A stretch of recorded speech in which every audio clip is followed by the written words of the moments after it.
और चुनाव से पहले मतलब 17 तारीख के चुनाव से पहले प्रियंका गांधी वाड्रा का एक बयान भी आया था और जो उन्होंने ज्योतिरादित्य सिंधिया को लेकर कहा था और बाद में ज्योतिरादित्य सिंधिया ने इसका पलटवार भी किया ट्विटर पर, जो कि अब एक्स है।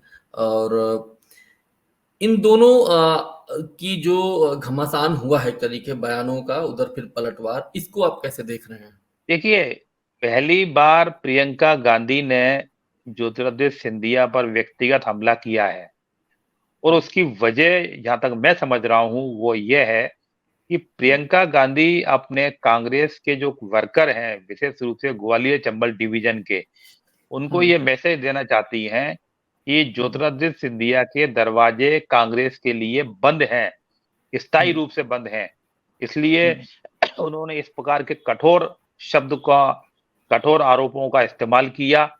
वो ये कहा कि इन्होंने गद्दारी की है, विश्वासघात किया है। हुँ, केवल इसके अलावा और दूसरी कोई वजह नहीं है, क्योंकि हुँ, यहाँ पर ग्वालियर चंबल डिवीजन में कहीं हुँ, कहीं ये भी सुनने देखने पढ़ने को मिलता है कि हुँ, सिंधिया जी यदि बीजेपी में वो ज्यादा नहीं उनका प्रभाव जमा तो वो अपनी हुँ, पुरानी कांग्रेस में लौट सकते हैं। हुँ, तो अगर इस प्रकार का प्रचार अगर होता है या इस प्रकार का सुनने को मिलता है तो हुँ, उन कांग्रेस कार्यकर्ताओं का मनोबल डाउन होता है जो कांग्रेस कार्यकर्ता सिंधिया के खिलाफ लड़ रहे हैं, हुँ, विभिन्न मोर्चों पर लड़ रहे हैं, जमीन पर लड़ रहे हैं, ट्विटर पर हुँ, लड़ रहे हैं, अखबारों में लड़ रहे हुँ, हैं, हुँ, है ना? तो हुँ, इसलिए उनको उन वो उनके दिलो-दिमाग में स्पष्ट रूप से हाईकमान कांग्रेस ने कह दिया कि हुँ, अब सिंधिया जी भी किसी भी रूप में कांग्रेस में नहीं आ सकते, उनके लिए हुँ, दरवाजे बंद है। इसलिए उन्होंने इस प्रकार का व्यक्तिगत आरोप सिंधिया जी पर लगाया हुँ, कि उन्होंने विश्वासघात किया। हुँ, विश्वासघात किया और उन्होंने ये भी जिस प्रकार से प्रियंका गांधी ने उनके लिए कठोर शब्दों का इस्तेमाल किया, तो हुँ, बिल्कुल ये मैसेज पहुंच गया कि अब सिंधिया जी के लिए कांग्रेस के दरवाजे स्थायी रूप से बंद हैं। केवल ये वजह हुँ। है और कोई दूसरी वजह मुझे दिखाई नहीं पड़ती।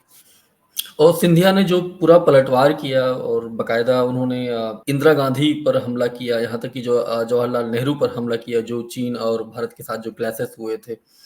उनके इस देखो, पूरी सिंधिया जी को तो पलटवार करना ही था, चुनाव का मौका है, सिंधिया जी पर व्यक्तिगत आरोप लगाया है ना? हुँ, अच्छा, सिंधिया हुँ, जी पर नहीं बल्कि उनके खानदान पर उन्होंने प्रियंका गांधी ने आरोप लगाया है कि हुँ, इनका तो हुँ, विश्वासघात वाली पृष्ठभूमि रही है। हुँ, तो मतलब जैसे 1857 का उनका संकेत था या हुँ, हुँ, 1857 में जियाजी राव ने हुँ, जो कुछ हुँ, किया, ऐसा इस प्रकार हुँ, से उनका प्रियंका गांधी जी का था, है ना? हुँ, हुँ, तो अब सिंधिया जी अगर उनका आरोपों को जवाब नहीं देते तो ये कम से कम चुनावी युद्ध में ये एक प्रकार से घुटने टेक देने वाली बात होती।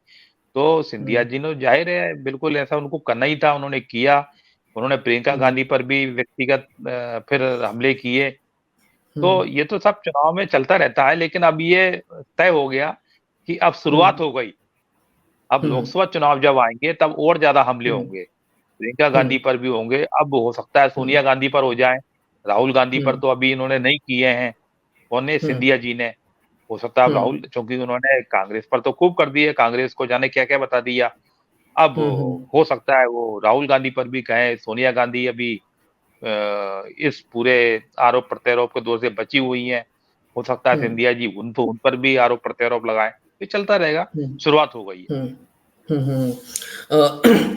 और ये जो पूरा जो इन दोनों दोनों लोगों के बीच में जो लड़ाई थी, उसपे ग्वालियर के मतदाताओं पर क्या कुछ असर पड़ा है क्या इसका? मतलब कार्यकर्ताओं को ठीक है, जो कार्यकर्ता हैं, बीजेपी के कार्यकर्ता हैं, एक कांग्रेस के कार्यकर्ता हैं।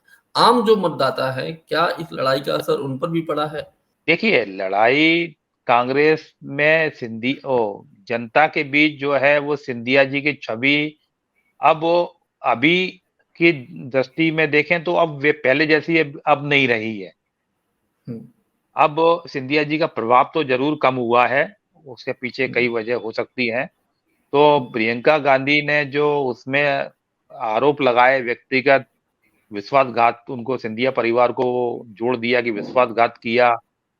हुँ, तो एक प्रकार से जनता में जो ऐसे लोग हैं जो सिंधिया जो कांग्रेस से प्रभावित हैं, कांग्रेस की नीतियों से प्रभावित हैं, तो उनमें एक प्रकार से और उनको एक अच्छा सा ही लगा है ना? लेकिन जो सिंधिया जी से जो जुड़े हुए लोग हैं बीजेपी में, तो वो तो पहले से ही मानते रहे कि ये सब चीजें तो चुनावी माहौल है, कोई ऐसी खास बात नहीं है। मतलब मुझे नहीं लगता कि जनता के बीच इन इन सब आरोप प्रत्यारोप का कोई बड़ा एक छाप पड़ी होगी। हाँ, ये बात सही है कि हाल के 1-2 महीनों में, 3-4 महीनों में यहाँ की जो जनता है, उसने एक प्रकार का मन तो बना लिया है काफ़ी हद तक कि हमें चुनाव में किनको वोट देना है, और यही वजह है कि जो भी चुनावी सर्वे आते रहे हैं, उन चुनावी सर्वों में यही दिखाया जा रहा है कि कांग्रेस जो है वो बीजेपी से थोड़ा बहुत आगे है।